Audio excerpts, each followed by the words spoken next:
ফাতেমা দশম শ্রেণীর ছাত্র ছাত্রীদের উদ্দেশ্যে বলছি, সকলে ভালো আছো আশা করি। তোমাদের যে অঙ্কের যে সিলেবাস ধরে ধরেই কিন্তু আমরা এগোচ্ছি। মোটামুটি কভার করে দেওয়ার চেষ্টা করা হচ্ছে। এইভাবে ভিডিও ইউটিউবে আপলোড করেই আমরা চেষ্টা করছি সব সিলেবাসটা কভার করে দেওয়ার। তো তোমরা দেখেছো হয়তো, অনেকে হয়তো আবার দেখোনি। যাই হোক, আমি সবাইকেই বলবো যেগুলো দেখে নেবে, ভিডিওগুলো দেখবে, তাহলে কিন্তু কিছুটা হলেও তোমাদের উপকার হতে পারে। ঠিক আছে? তো না দেখলে তো উপকার হওয়ার কোনো কথাই নেই। তো দেখলে সেটা উপকার হতে পারে কারো কারো। তো যাই হোক, তো দেখবে, তো ভিডিওগুলো দেখবে। আর যেগুলো তোমাদের গ্রুপে অ্যাসাইনমেন্ট দেওয়া হচ্ছে ওগুলো ভালো করে করার জন্য আমি প্রথম থেকেই বলে আসছি, ওগুলো কিন্তু করতেই হবে। ঠিক আছে? অ্যাসাইনমেন্ট যেমন আজকেও আমি দেবো অ্যাসাইনমেন্ট, এর আগের দিনও দিয়েছি। সদৃশতা চ্যাপ্টারটা তোমাদের হচ্ছিলো, সেটা শেষ হয়ে গেছে। তো মোটামুটি শেষ করেছি। আমি বলছি না যে ক্লাসে যেভাবে আমি করাই সেইভাবেই করতে পেরেছি, সেটা কিন্তু বলছি না, কেননা পুরোটা কভার করা সম্ভব নয়। পুরোটা এইভাবে কভার করতে গেলে একটা দিয়েই অনেক দিন করে থাকতে হবে। তো সেইটার জন্যে মোটামুটি একটা যেটা করেছি, তাও তো সদস্যতা আমি অনেক দিন ধরেই করিয়েছি, প্রায় 4টে সেশন আমি করিয়েছি। অন্তত 8টা ভিডিও আছে, দেখবে অন্তত 8টা ভিডিও আছে সদস্যতার উপরেই। যাই হোক, তো আপাতত আমি শুরু করব। তোমাদের এই লকডাউন পিরিয়ডে আমি রাশিবিজ্ঞান শুরু করেছিলাম, তোমাদের নিশ্চয়ই মনে আছে। মিন করিয়েছিলাম, যৌগিক গড় এটি করিয়েছিলাম, ভালো করেই করিয়েছিলাম। তোমাদের সেখানে অ্যাসাইনমেন্টও দেওয়া আছে, এবং তারপরে যেটা আছে সেটা হচ্ছে মধ্যমা। এগুলোকে বলা হয় মধ্যগামিতার মাপক, central tendency, measure of central tendency বলা হয়। একটা রাশি তথ্যের মধ্যগামিতার 3টি মাপক আছে। একটা হচ্ছে যৌগিক গড়, দ্বিতীয় মধ্যমা, এবং তৃতীয় হচ্ছে তোমার সংখ্যাগুরু মান, মোট বা সংখ্যাগুরু মান বলে, ভূইষ্ঠক তাকে আর একটা বাংলায় বলে। তো ওই যেটা বললাম যে যৌগিক গড়, অ্যাকচুয়ালি গড় একটা মধ্যগামিতার মাপক। গড় 3 রকমের হয়, সেটাও তোমাদের বলেছিলাম আমি। মিন 3 রকমের হয়, অ্যারিথমেটিক মিন বা যৌগিক গড়। ওইটাকেই বাংলায় যৌগিক গড় বলে, ওইটাই তোমাদের সিলেবাসে আছে, সেই জন্যই আমি যৌগিক গড় দিয়েই বললাম। কিন্তু অ্যাকচুয়ালি মিন 3 রকমের হয়। একটা হচ্ছে অ্যারিথমেটিক মিন বা যৌগিক গড়, একটা হচ্ছে জিওমেট্রিক মিন বা গুণোত্তরীয় গড়, আর একটা হচ্ছে হারমোনিক মিন বা ওটাকে বলা হয় প্রাতিগাণিতিক গড়। কিন্তু সেইটা তোমাদের নেই, সেইটা তোমাদের মোটেই নেই। এমনকি হয়তো 11এও ততটা করতে হবে না, কিন্তু গুণোত্তরীয় গড় সেটা তোমাদের করতে হবে পরে। যাই হোক, সেটা নিয়ে এখন তোমাদের ভেবে লাভ নেই। তো এই গড় নিয়ে আমরা কিন্তু আগে আলোচনা করেছি। এরপরে আমরা যেটা আরেকটা মধ্যগামিতার মাপক, দ্বিতীয় যেটা, সেইটা নিয়ে আলোচনা করবো। এটা খুব গুরুত্বপূর্ণ, কেননা এটা আমরা দুরকমভাবে করব। ম্যাথমেটিক্যালি বের করব, আবার লেখচিত্রের সাহায্যেও এটি আমরা নির্ণয় করতে পারি। লেখর সাহায্যে আমরা মধ্যমা নির্ণয় করতে পারি, সেটিও তোমাদের সিলেবাসেই অন্তর্ভুক্ত, সিলেবাসেতেই আছে, ওটিও দেখানো হবে। তো এটার জন্যে সময় লাগবে একটু, দেখি আজকে কতটা হয়।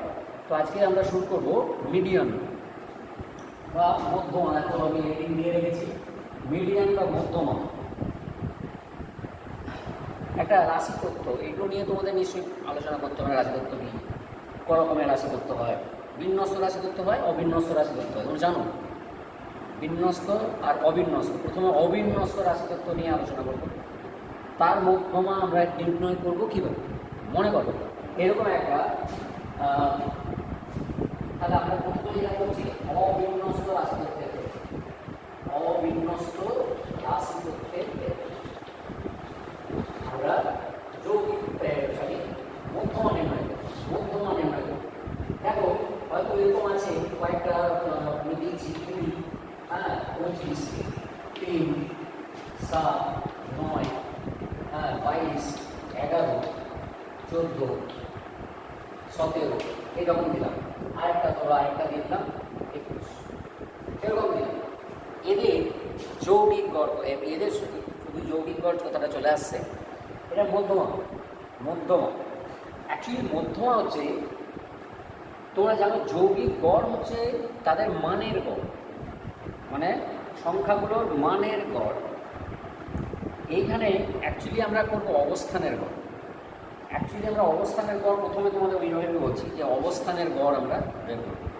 তো এর নিয়ম হচ্ছে, এরা যদি দেখো ক্যাপাচারলি দেওয়া আছে, কোনো নিয়ম মেনে দেওয়া নাই যে বড় থেকে ছোটো বা ছোটো থেকে বড়ো, সেভাবে কোনো দেওয়া নেই, এলোমেলোভাবে দেওয়া আছে, ঠিক আছে। তো এটাকে একটুখানি সাজিয়ে নিতে হবে। হয় তোমরা মানের ঊর্ধ্বক্রমে সাজাবে, না হলে অধক্রমে সাজাবে। সবাই কিন্তু তাই করে, অধক্রমেই সাজায়, সরি ঊর্ধ্বক্রমেই সাজায়, মানে ছোটো থেকে বড় এভাবেই সাজায়। তো ছোটো থেকে বড় যদি সাজাতে হয়, তাহলে আমার সবচেয়ে ছোটো মান আছে 3, তাহলে এটাকে আমরা সাজিয়ে নেব 3, 7, 9, তারপরে দেখো 11, তারপরে 14, তারপর 17, তারপরে 20, তারপরে 21, 22 আর 25। দেখো কতগুলো সংখ্যা আছে। এটা যদি ফার্স্ট পজিশন বলি, এটা যদি সেকেন্ড পজিশন বলি, থার্ড পজিশন বলি, ফোর্থ পজিশন, ফিফথ, সিক্সথ, 7, 8, 9, 10। মনে করো এরকম 10 জন সদস্য, 10টা চেয়ার দিতে দেওয়া হয়। একটা চেয়ারে এরকম বসে আছে সদস্যগুলি, ঠিক আছে। ফার্স্ট চেয়ারে 3 বসে আছে, ইত্যাদি এভাবে বসে আছে, ঠিক আছে। তো তাহলে এদের আমরা যখন গড় নির্ণয় করবো, তখন কী করতে হবে? আচ্ছা, এখানে আরেকটা আমি বাড়িয়ে দিই, আরেকটা আমি বাড়িয়ে দিচ্ছি, আরেকটা আমি বাড়িয়ে দিলাম 11 করলাম, তো কোনো সুবিধা হবে আমাদের কাছে। এটা করলাম যে 11 নম্বর চেয়ারে 27 আছে, 11 নম্বর চেয়ারে 27 আছে, ঠিক আছে। এরকম করে তাহলে আমরা মানের ঊর্ধ্বক্রমে সাজিয়ে নিয়েছি, অথবা অধক্রমেও সাজাতে পারি। আমি এদিক থেকে চেয়ারগুলো দিতে পারতাম 1, 2, 3, 4 এভাবে দিতে পারি। করে নেওয়ার পরে কী করতে হবে? যে মিডল মাঝখানে আছে তাকে দেখতে হবে। মাঝখানে একজন থাকতে পারে বা দুজন থাকতে পারে, ঠিক আছে। মাঝখানে কিন্তু একজন বা দুজন থাকতে পারে। প্রথমে আমি একজন দেখাবো বলি, এখানে আরেকটা বাড়িয়ে দিই। দেখো এখানে 11টা চেয়ার আছে, তার মানে মিডল 5, 5, 10 বাদ দিলে মিডলে একটা আছে চেয়ার। এদিকে 5টা, এদিকে 5টা, মাঝখানে এদিক থেকেও 6 নম্বর বা এদিক থেকেও 6 নম্বর, ঠিক আছে। এদিক থেকেও 6 নম্বর বা এদিক থেকেও 6 নম্বর চেয়ারটা মাঝখানে আছে। বাঁ দিকে 5টা চেয়ার, ডান দিকে 5টা চেয়ার, 1, 2, 3, 4, 5। এটাকে বাদ দাও, এখানে 1, 2, 3, 4, 5, ঠিক আছে। তাহলে মিডলে আছে এটা, সরি এটা মিডলে আছে। দেখো এই চেয়ারটা, ওই চেয়ারে যে বসে আছে ওইটি হবে মধ্যমা, ওই চেয়ারে যেটি আছে সেইটি মধ্যমা। অর্থাৎ রাশিগুলো কে প্রথমে তোমাদের করতে হবে, অবিন্যস্ত যদি রাশি হয় তাহলে মানের ঊর্ধ্বক্রমে বা অধক্রমে সাজাতে হবে। সেক্ষেত্রে সাজানোর পরে মাঝখানের একটা বা দুটো, যদি একটা হয়, মাঝখানে একটা থাকে রাশি, তাহলে সেই রাশিটিই হবে মধ্যমা, মধ্যমার মান। আর যদি দুটো রাশি হয় তাহলে তাদের গড় হবে মধ্যমা। যদি দুটো রাশি হতো তাহলে তাদের গড় হতো মধ্যমা। ওকে, তো দেখো এখানে আমি এইভাবে মানগুলো দিতে একদম এইখানে শুরু করে এখানে 27টা আমি একবার অ্যাড করলাম। তাতে করে দেখা গেল যে মধ্যমার মান হয়ে গেল দেখো 17। মধ্যমার মান হলো 17, ঠিক আছে। কেননা মাঝামাঝি জায়গায়, অর্থাৎ ষষ্ঠ যে রাশিটা, ষষ্ঠতম রাশি, সেটা হচ্ছে 17। এদিক থেকেও ষষ্ঠতম, এদিক থেকেও ষষ্ঠতম, দিক থেকে দেখো ষষ্ঠতম। আমি যে বললাম না যে অধক্রমও সাজাতে পারো, সেদিক থেকে তাহলে তখন তোমাকে এই দিক থেকে 1, 2, 3, 4, 5, 6 নম্বর হবে। ওকে, তো সেই রকম তাহলে ষষ্ঠতমটা এইটা হচ্ছে মধ্যমার মান। তো এখন যদি আমি 27টাকে বাদ দিয়ে দিই, তাহলে দেখো কী হচ্ছে। তাহলে যখন যদি 27 থাকতো, দেখো মধ্যমা হয়েছিল 17, কিন্তু মনে রাখবে মধ্যমা হয়েছিল 17। এখন কিন্তু দেখো, এখন যেই আমি একটা চেয়ার বাদ দিয়ে দিলাম, মোট 10টা চেয়ার হলো। তা 10টা চেয়ারে কী হবে? 4টে 4টে করে 8টা বাঁ দিকে ডান দিকে আছে, আর মাঝখানে দুটো আছে, ঠিক আছে। মাঝখানে দেখো দুটো আছে 17, এই দুটো কিন্তু দেখো মাঝখানে পড়ে গেল, এদিকে 4টে চেয়ার, এদিকে 4টে চেয়ার, মাঝখানে কিন্তু এই দুটো পড়ে গেছে 14 আর 17। ঠিক আছে, 14 আর 17 এই দুটি আছে মাঝে। তাহলে এদের মধ্যে তো আর বলতে পারবো না যে কোনটা মিডল, এইটা বা এইটা বলতে পারবো না। তাহলে এর মাঝামাঝি একটা মান আমাদের নিতে হবে, 14 আর 17-র মাঝামাঝি মান। সেই জন্য 14 আর 17-র গড় নেওয়া হয়, গড় মানটা নেওয়া হয়।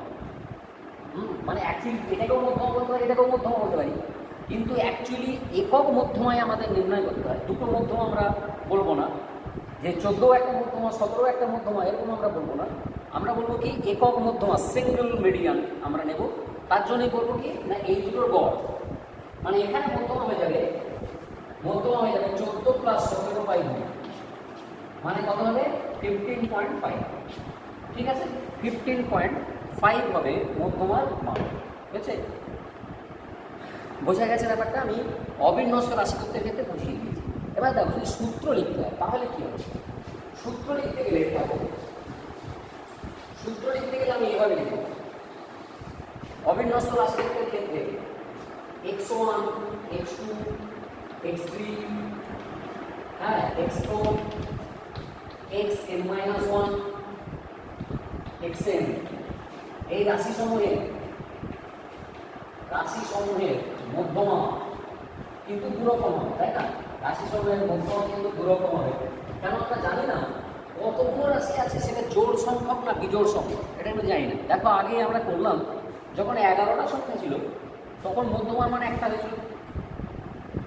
হয়েছিল, মানে একটা আমরা কোনো গড় করতে হয়নি ইত্যাদি। ঠিক আছে, কিন্তু যখনই দেখো যুগ্ম সংখ্যা হয়ে গেছিলো, যখন 10টা করে দিলাম, 11টা থেকে 10টা করে দিলাম, তখন দেখো মধ্যমা দুটো হয়ে গেছিলো, অ্যাকচুয়ালি 14-17।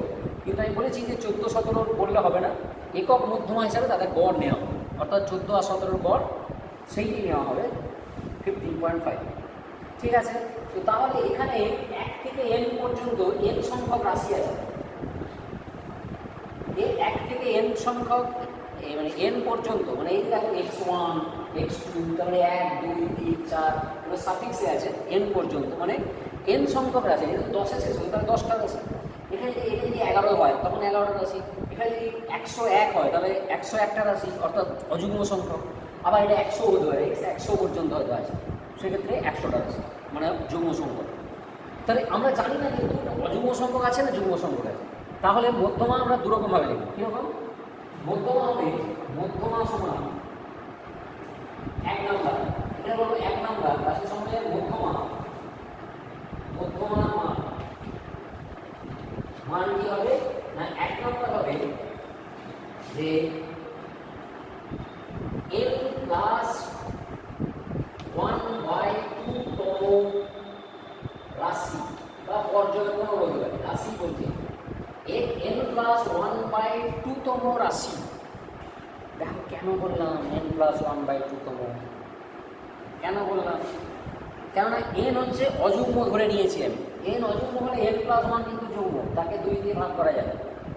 সুতরাং এই সংখ্যাটা, এই এততম, এটা একটা পূর্ণ সংখ্যা। ঠিক আছে, অখণ্ড সংখ্যা। হ্যাঁ, এটা একটা অখণ্ড সংখ্যা, ধনাত্মক পূর্ণ সংখ্যা। তো দেখো এততম রাশি, তাহলে এততম রাশিটা কত বেশি করে করুন। ফার্স্ট অর্থাৎ প্রথম রাশি যদি x1 হয়, দ্বিতীয় রাশি যদি x2 হয়, তৃতীয় রাশি যদি x3 হয়, তাহলে 8তম রাশি তো xr হবে। এটা 8তম রাশিটা কিন্তু xr হবে। তাহলে এই r n প্লাস 1/2 তম রাশি কত হবে না সাফিক্সটা ওইরকমই হয়ে যাবে x n প্লাস 1/2, মানে এই কি হয়ে যাবে x সাফিক্সে হবে n প্লাস 1/2, এটা কিন্তু x ইনটু নয়, x সাফিক্স n প্লাস 1/2, মানে n প্লাস 1/2th কোয়ান্টিটি, সেটা হচ্ছে এইটা x n plus 1/2, x suffix n plus 1/2। এইটি হবে মধ্যমার মান। কখন? যদি n অযুগ্ম হয়, অযুগ্ম অখণ্ড সংখ্যা হয়, তো অযুগ্ম পূর্ণ সংখ্যায় অযুগ্ম পূর্ণ সংখ্যা হয়, অযুগ্ম অখণ্ড সংখ্যা, অযুগ্ম অখণ্ড সংখ্যা হয়।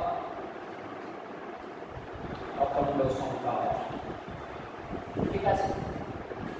আর দুটো হবে কখন না, 2 নম্বরে বলবো, মানে 1 নম্বরে এইটা হবে যখন n অযুগ্ম।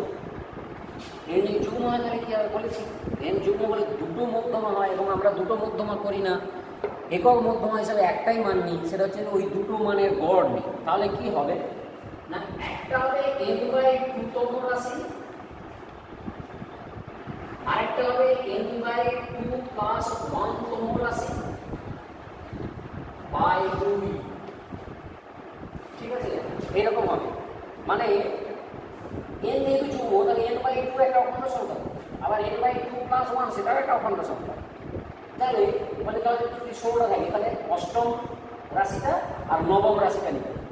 যদি 18টা থাকে তাহলে নবম রাশিটা দশম রাশি।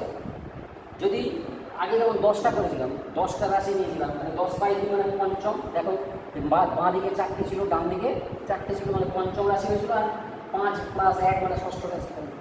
ঠিক আছে, পঞ্চম আর ষষ্ঠতম রাশিটা হয়েছিল। ঠিক আছে, তাদের গড় এই করেছি।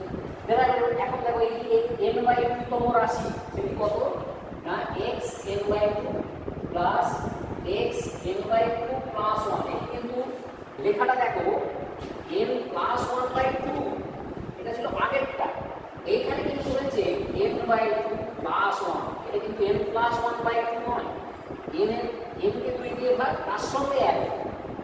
ঠিক আছে, n এর সঙ্গে 1 যোগ করে পুরোটাকে 2 দিয়ে ভাগ, এটা কিন্তু মনে থাকে যাবে। n/2 + 1/2, এটি হবে মধ্যমার মান। এটি কিন্তু খুব ভালো করে মনে রাখবে, খুব ভালো করে এটি মনে রাখবে।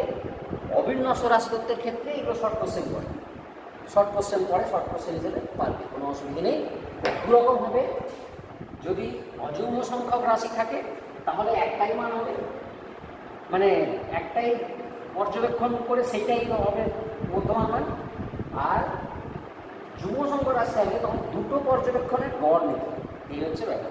ঠিক আছে, এরপর দেখো এইখানে একটা জিনিস তোমাদের বলে দেওয়া হয়, এইখানে কিন্তু এক বা একাধিক রাশি সমান হতে পারে, তবে সবগুলো সমান নয়। এই যে x1 থেকে xn মনে রাখতে হবে, মনে রাখবে যে এখানে x1 মানে অ্যাকচুয়ালি আমরা যেভাবে সাজিয়েছি তাতে তো x1 হচ্ছে লেস দ্যান x2। আমরা তো মনে করবো এটা বলে দিতে হতো তোমাদের, কেননা আমি তো হ্যাপাজালি লিখেছি, কে বড় কে ছোটো আমি বলিনি। অথচ যখন উদাহরণ দিয়েছিলাম তখন হ্যাপাজালি করে আমি সাজিয়ে দিয়েছিলাম, তারপরে আমি সাজিয়ে দিয়েছিলাম। এখানে কিন্তু বলাই হয়নি যে কে বড় কে ছোটো। এখন ধরে রাখো যে x1 x2 x3 এভাবে লেখা হয়েছে, less than xn - 1 less than xn, মানে সবচেয়ে বড় xn, অর্থাৎ ছোট থেকে বড় হিসাবে সাজানো আছে, ছোট থেকে বড় হিসাবে সাজানো আছে। এটা কিন্তু সাধারণত এটাই হয়, সাধারণত। তবে এটাও হতে পারে x1 less or equal to x2 less or equal to x3 less or equal to x4 less or equal to xn - 1 less than or equal to xn। এটাও কিন্তু হতে পারে, মানে কতগুলো মান সমান হতে পারে, তবে সবগুলোই সমান নয়, সবগুলোই কিন্তু সমান নয়। ভাব দেখা গেল পরপর কয়েকটা মান সমান, তারপরে আবার অসমান হয়ে গেছে, এরকম হতে পারে।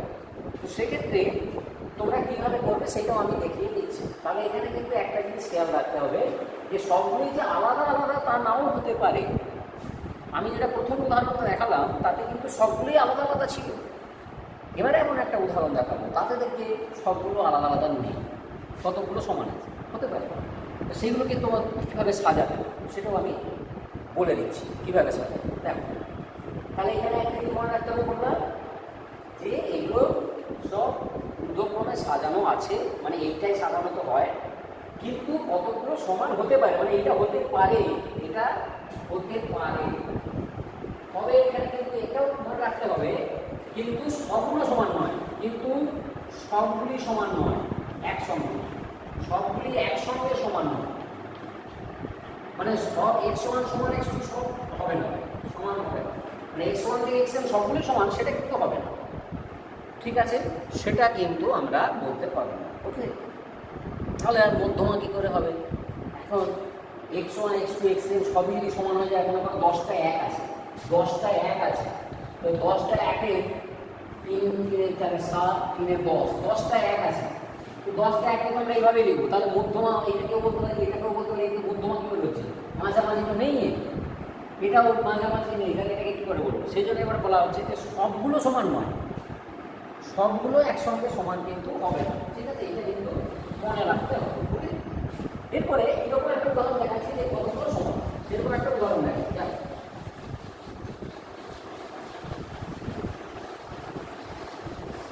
কতগুলো সমান এরকম একটা উদাহরণ দেখাচ্ছি। মনে করে এরকম আছে 7 6 7 5 4 7 3 8 4 2 1 9 3 6, ঠিক আছে, এইরকম আছে। ধরে নাও এদের মধ্যমান তোমাকে নির্ণয় করতে বলা হচ্ছে, এইরকম দেওয়া হয়েছে, এদের তোমার মধ্যমান বলা হচ্ছে, মধ্যমা কত কী করবো বলেছি যে এখান থেকে মানে ছোটো থেকে বড় হিসাবে সাজিয়ে দাও। ছোটো থেকে বড় হিসাবে সাজাতে গেলে দেখো প্রথমেই তুমি ঊর্ধ্বক্রমে সাজালে এরকম পাবে, ঊর্ধ্বক্রমে যদি আমরা সাজাই, ঊর্ধ্বক্রমে সাজালে হয় বা পাই কী পাবো না 1, তারপরে দেখো 2 হবে, 2 কিন্তু একটাই আছে, 3 দেখো একটাই আছে, 4 1 2 তিনটে আছে, একটা দুটো তিনটে আছে, তিনটে পরপর লিখে, তিনটে কিন্তু পরপর লিখতে হবে, ঠিক আছে, তিনটেই তোমাকে পরপর লিখতে হবে, ওকে। তারপরে কি, তারপরে হচ্ছে 5 একটাই আছে, 6 একটাই আছে, 7 ও একটাই আছে, 8 ও একটাই আছে, 9 ও একটাই আছে, আর কিন্তু না 7 দুটো ছিল, 7 দুটো ছিল, 8 একটা আছে, 9 দেখো এবারে কতগুলো হয়েছে, 3 3 6 3 9 3 12টা রাশি আছে, 12টা রাশি আছে, আমরা কিন্তু মানে ঊর্ধ্বক্রমে সাজিয়ে দিয়েছি। এবার তুমি দেখতে পাচ্ছ 12 সংখ্যাটা হচ্ছে যুগ্ম, তাহলে এখানে দুটো আমরা মধ্যমা পাবো, যদিও তাদের গড় আমরা নেব। কী কী? 12 মানে 12/2তম, অর্থাৎ ষষ্ঠ পদটা আর ষষ্ঠ রাশিটা আর সপ্তম রাশিটা, ষষ্ঠ 1 2 3 4 5 6, এইটা হচ্ছে ষষ্ঠ রাশি, তারপরেটা সপ্তম রাশিটা হবে। তাহলে এখানে কি, এইখানে হচ্ছে 5টা, এইখানে 5টা, 10টা হয়ে গেল, আর মাঝখানে দুটো 12টা, তাহলে এখানে হচ্ছে তোমার, এখানে বলবে মোট রাশি সংখ্যা 12, অতএব মধ্যমা হবে, মধ্যমার মান কি না 12/2তম রাশি প্লাস 12/2তম প্লাস 12/2 প্লাস 1তম রাশি বাই 2, তার মানে কত হবে 12/2তম মানে ষষ্ঠ রাশি, ষষ্ঠ রাশি হচ্ছে 4, 12/2 প্লাস 1 মানে সপ্তম রাশি, সেটা হচ্ছে 5/2 মানে হচ্ছে 4.5, এটি হবে মধ্যমা মান। একক মধ্যমা মধ্যে বের করতে, ঠিক আছে, একক মধ্যমা দুটো মধ্যমা তুমি বলতে পারবে, ঠিক আছে, মধ্যমান মান 4 এবং 5 এটা না বলে বলতে হবে তাদের গড়, ঠিক আছে, এরকম হতে পারে। আমি দেখিয়ে দিলাম একটা উদাহরণ, হ্যাঁ। এরপরে দেখো, এরপরে কি হচ্ছে, এরপরে হচ্ছে এইখানে যেটা বললাম দেখো, এই যে যেমন দেখো এইখানে আমি একটা ফ্যান্টাস্টিক দেখো আমরা সাধারণত মধ্যমাকে আমরা এইভাবে লিখতে পারি এম ছোট হাতের কি, দেখো এইখানে ইংরেজিতে আছে মিডিয়াম, তো এম আর ই মিলে ওইটাই হয়, এটাকে বাদ দিয়ে দাও, স্পটে আমরা এম ই লিখতে পারি, মিডিয়ামকে ওইভাবে আমরা ডিনোট করতে হয়। এম ই দেখো এইখানকার ক্ষেত্রে আমি এই রাশিটার ক্ষেত্রে বলি, তাহলে xn/2 প্লাস xn/2 প্লাস 1/2, তো তার মানে ওদের গড় হচ্ছে, মধ্যমাটা হচ্ছে n/2তম রাশি আর n/2 প্লাস 1তম রাশির গড়। তার মানে কিন্তু আমরা বলতে পারি যে এন ই অর্থাৎ মধ্যমাটা কি হবে না, মধ্যমাটা হবে কি না, এটা হচ্ছে xn/2 আর xn/2 প্লাস 1, এটা বলতে পারি দেখো তো এটা বলতে পারি কিনা, এটা আমরা বলতে পারি কিনা বলো তো, বলতে পারি? তোমরা বলবে এখানে কেন এগুলো সমান দিলাম, কেন সমান দিলাম, কেন বলতে আমার তো এখানে সমান হয়নি। কেউ বলতে পারে আমার তো এখানে সমান হয়নি, তাই না? এখানে কেউ বলতেই পারে যে কই আমি তো এখানে সমান দেখতে পাচ্ছি না, তাহলে কেন হলো? এখানে তো 4.5 ছিল, এখানে তো 4.5 সঙ্গে সমান তো হয়নি, তাহলে কী করে হলো? তো এখন দেখো কোনো ব্যাপার নয়, আমি যদি এটাকে 5 করে দিই তাহলে 5 + 5/2 5 হবে, অথবা যদি এইটাকে 4 করে দিই তাহলে তো 4 + 4/2 মানে 4ই হবে। এই দুই সমান হয়ে যায় সেক্ষেত্রে তাদের গড় তো ওই দুটোই হবে, ওই দুটোর যে কোনো একটাই হবে, তাই না? যে দুটোর কথা বলা হচ্ছে সেই দুটোই সমান হয়ে যায়, তাহলে তো এটা হবে দুটোই সমান হবে, মানে xn/2 আর ওই xn/2 + 1 এই দুটোর সঙ্গে মধ্যমার মানটা সমান হয়ে যাবে। ঠিক আছে, মনে থাকে জানো। আর সাধারণত কিন্তু এটাই হয়, মানে লেস দ্যানটা হয়, ইকুয়ালটা কিন্তু হতে পারে, তবে কোনো একটার সঙ্গে হবে না, মানে একদিকে ইকুয়াল চিহ্নটা আসবে না, এলে দুদিকেই আসবে কিন্তু একদিকে আসবে না, এটা কিন্তু না, একদিকে না, একদিকে আসবে না, একদিকে কিন্তু আসবে না, হয় দুদিকেই সমান হবে আর নাহলে দুদিকেই সমান থাকবে না, অথবা দেখো অথবা এইটা হবে, অথবা আমরা বলতে পারি যে ME এইটার মান গ্রেটার দ্যান xn/2 আর লেস দ্যান xn/2 + 1, এটা কিন্তু ঠিক আছে। সাধারণত কিন্তু এইটাই হয়, কোনো কোনো ক্ষেত্রে এটাও হতে পারে, মানে ইকুয়ালটা আসতে পারে ওই দুটোর মাঝে, বুঝছো?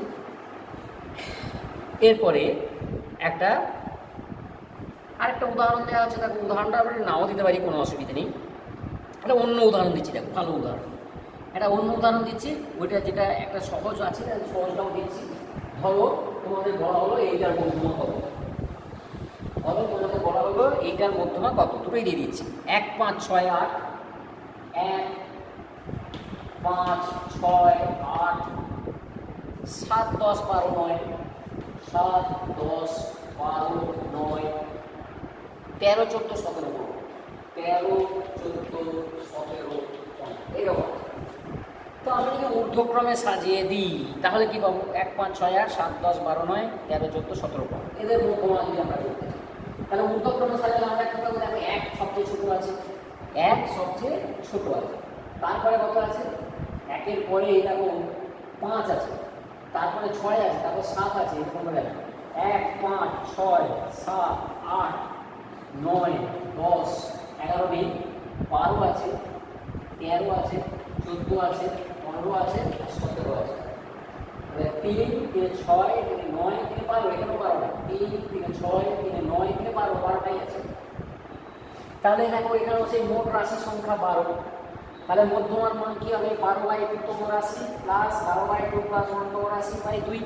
দেখো তাহলে কি হবে? 5টা 5টা 10টা দিয়ে বাদ দিয়ে দাও, 1 2 3 4 5, 5টা বাদ দিলে তাহলে বাকি যে দুটো, এই দুটো হচ্ছে মাঝে আছে, এখানেও 5টা পাবো। তাহলে কি হবে? 9 আর 10 এর গড়, 9 আর 10 এর গড় হবে, তাহলে কত হবে? 9.5, 9. ওকে, এই হচ্ছে ব্যাপার। ঠিক আছে, এই যে 12 না থেকে 11 থাকতে পারে, তাহলে 9 আর 11/2 মানে 10 হবে। ঠিক আছে, ওটা কোনো ব্যাপারই নয়, যেমন থাকবে। আবার এটা যদি 9 থেকে থাকে তাহলে 9ই হবে, আর এটা যদি 10 থেকে তাহলে 10ই হবে। ঠিক আছে, ইত্যাদি। বোঝা গেছে? এরপরে একটু কঠিন, দেখো একটু কঠিন একটা অঙ্ক আছে, সেটা কিন্তু খুব ভালো, খুব ভালো। এরকম আছে, বলছে 1 2 4 1 2 4 8, খুব ভালো করে এটা খেয়াল করবে, এই অঙ্কটা খুব ভালো, শর্ট কোশ্চেন আসতে পারে। 16 up to 2 to the m রাশি সমূহের মধ্যমা কত? রাশিগুলির মধ্যমা কত? মধ্যমা কত বা মধ্যমা নির্ণয় করব। তুই এখানে তুমি দেখতে পাচ্ছ অ্যাকচুয়ালি ঊর্ধ্বক্রমে আমরা সাজানোই আছে, কিন্তু একটা জিনিস বুঝতে পারছো না, এই রাশিটা ঠিক কত এটা কিন্তু বুঝতে পারছো, মানে n কত তুমি জানো, n কত সেটা কিন্তু জানো না, তাহলে কী করে করবে? n কত না জানলে কী করবে? এখানে দেখো অ্যাকচুয়ালি এখানে আছে এইটা কত, মানে 1 মানে অ্যাকচুয়ালি 2/0। 1 মানে দেখো আমি যদি ঊর্ধ্বক্রমে সাজাই তাহলে কিন্তু আমরা এইরকম পাচ্ছি। ঊর্ধ্বক্রমে যদি সাজিয়ে দিই তাহলে দেখো কোন পাচ্ছি 2/0, 2/1, 2/2, 2/3, 2/4 আপ টু 2/n, তাই না? তাহলে তোমার এখানে কি ব্যাপারটা আসছে, তোমার তো বুঝতে পারছো না যে এনটা কত, মানে এখানে কতগুলো রাশি আছে বলতো, n+1 সংখ্যক রাশি আছে। মানে n+1টা যুগ্ম না অযুগ্ম বুঝতে পারছো না। n+1 যুগ্ম হতে পারে, আবার অযুগ্ম হতে পারে। n যদি যুগ্ম হয় তাহলে n+1 অযুগ্ম, আর n যদি অযুগ্ম হয় তখন n+1 কিন্তু যুগ্ম। তার মানে n এক্ষেত্রে n অযুগ্ম হলে তখন দুটো মান পাবে, তাদের গড় করতে হবে। আর n যদি যুগ্ম হয় তখন কিন্তু একটাই মান পাবে, কেননা এখানে মোট রাশি সংখ্যা হচ্ছে n+1। এখানে কিন্তু 2 থেকে শুরু হয়নি। যদি এখান থেকে শুরু করতো তাহলে কিন্তু n সংখ্যক আছে। যদি আমি 2/0টা বাদ দিই, মানে 1টাকে বাদ দিই, তাহলে কিন্তু n সংখ্যক রাশি আছে। কিন্তু যেহেতু 1 সহ আছে, মানে এখানে n+1 সংখ্যক রাশি আছে, তাহলে n যদি যুগ্ম হয় তবেই কিন্তু মধ্যমার একটাই মান হবে, একটাই পাবো আর একটাই মান হবে, ওইটাই মান হবে, মানে মাঝখানেরটা। আর যদি n অযুগ্ম হয়ে যায় তখন n+1 যুগ্ম হয়ে যাবে, সেক্ষেত্রে আমাদের দুটো মানের গড় হবে। তাহলে আমরা কী করে করবো দেখো, এখানে যে কোনো, মানে যদি আমি r-তম রাশি ধরি, r-তম রাশিটা কত হয়ে যাবে বলো তো, r-তম রাশিটা কত দিয়ে পাবো, যে r-তম রাশিটা কত হতে পারে। আমি বলো তো কেউ বলছি, আজকে কিন্তু অনলাইন ক্লাস হচ্ছে না, এটা রেকর্ডিং করা। যাই হোক, তুমি যদি r-তম রাশিটা বলো, r-তম রাশিটা কত বলো তো, r-তম রাশিটা দেখো 2r-1, এই হচ্ছে r-তম রাশি, এটি হচ্ছে r-তম রাশি। আগে তোমাকে ঠিক করে দেবে r-তম রাশিটা কত, তাহলে এই n/2তম রাশি, n/2+1তম রাশি, n+1/2তম রাশি ইত্যাদিগুলো পেয়ে যাবে। ঠিক আছে, তাহলে এখানে আছে n+1 সংখ্যক রাশি। n+1 সংখ্যক রাশি যদি n অযুগ্ম হয় তাহলে তো n+1 যুগ্ম, আগে কিন্তু অযুগ্মটা বলবো না, আগে আমরা বলবো n যুগ্ম। তাহলে n+1 অযুগ্ম, সেক্ষেত্রে হবে কি n+1+1/2তম রাশিটা হবে। তাহলে কি বলবো না, এদের মধ্যমা হবে দেখো, রাশিগুলির মধ্যমা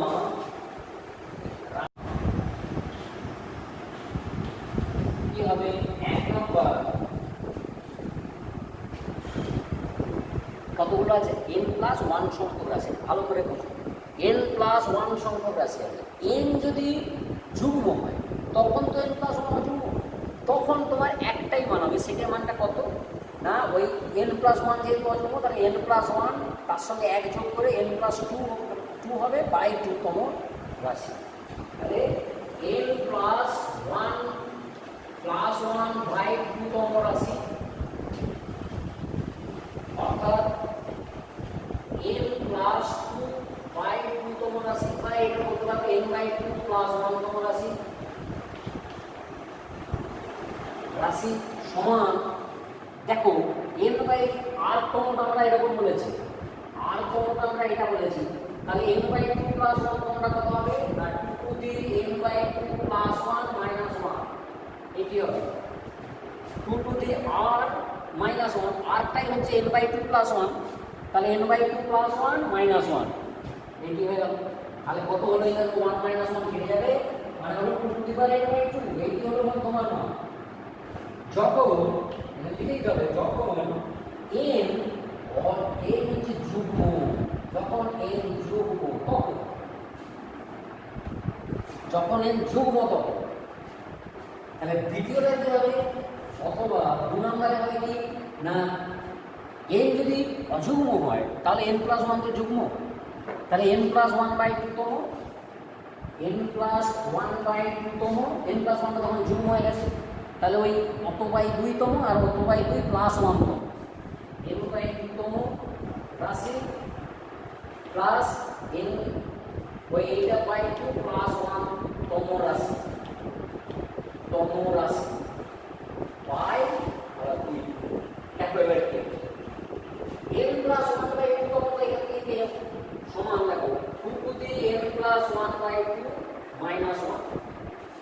ঠিক আছে, এবার বসে দিয়েছি। আরেকটা হচ্ছে plus 2 to the n plus 1 by 2 plus 1 minus 1 divide by দেখো 2। যখন এখানে লিখে দেবো যখন n অযুগ্ম, এখানে এটার মানটা তোমাকে বের করতে হবে। এটা কত হবে বলো তো? এটা তো 1 কেটে যাচ্ছে, 2 to the power n plus 1 by 2 থাকছে, আর এটা তোমার n মাইনাস 1 বাই 2 হবে। তাহলে দেখো এটাকে আমরা একটু লিখতে পারি ক্যালকুলেশন করে 2 to the power n minus 1 by 2 plus 2 to the power n plus 1 by 2 whole divide by এটি হবে তোমার মধ্যমান মান। ওকে, খুব ভালো অঙ্ক করিয়ে দেওয়া হলো। এইরকম অঙ্ক কিন্তু করতে পারে পরীক্ষায়, সেক্ষেত্রে কিন্তু করতে হবে। ঠিক আছে, দেখো এরপরে আমরা একটু অন্য ধরনের উদাহরণ করব। সবসময় যে এরকম অঙ্ক থাকবে তা তো নয়, অবিন্যস্ত রাশি করছি, কিন্তু ধরো এইরকম নয়, এই একাধিক হয়তো অনেকগুলো করে আছে, একাধিক রাশি হয়তো অনেকগুলো করে আছে, বা প্রত্যেকটা রাশিরই একটা করে ফ্রিকোয়েন্সি আছে, মানে ভার আছে, ওয়েট আছে, একটা প্রত্যেকটা রাশিরই একটা করে হয়তো 1 আছে হয়তো 5টা, 2 আছে হয়তো 7টা, 3 আছে হয়তো 12টা, 4 আছে হয়তো 9টা, এরকম করে আছে। সেক্ষেত্রে আমরা কিভাবে বের করবো সেটি তোমাকে দেখো।